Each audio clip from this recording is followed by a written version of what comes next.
Bonjour, Dr Thierry Zelstein, je suis le directeur médical du groupe MACSF.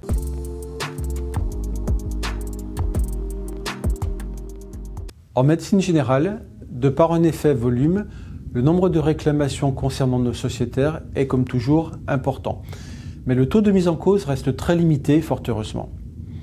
Dire que l'exercice de la médecine générale est un art difficile semble une évidence à la lecture des motifs de mise en cause des médecins généralistes.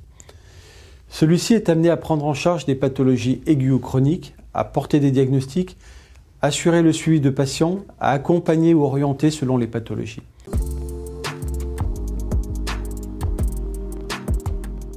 Schématiquement, les réclamations pour retard au diagnostic concernent avant tout les pathologies cardiovasculaires et en premier lieu les syndromes coronariens, à la présentation parfois trompeuse, puis les affections neurovasculaires.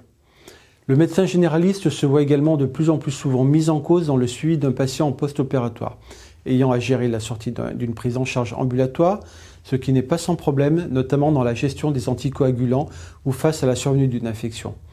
À ce sujet également, le médecin traitant doit gérer, et pas uniquement en post-opératoire, des situations infectieuses au sens large, diverses et variées, pouvant se dégrader très rapidement avec des évolutions parfois dramatiques.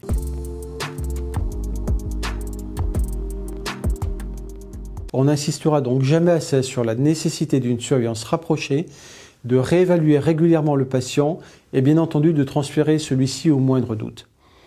En médecine générale, ma recommandation concernera la iatrogénie, c'est-à-dire la survenue d'effets indésirables liés aux médicaments.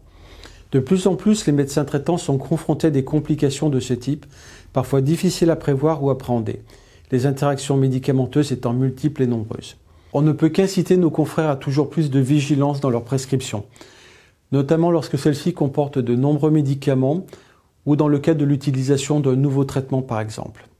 Il convient de ne pas hésiter à vérifier au préalable l'absence de contre-indications ou d'effets indésirables croisés, notamment en ayant recours à des aides à la prescription dont certaines sont très performantes, faisant appel à des algorithmes, donc à l'intelligence artificielle, permettant d'identifier, de déceler très rapidement les interactions médicamenteuses ou le mésusage d'un traitement. Je pense par exemple à la solution proposée par Synapse Medicine.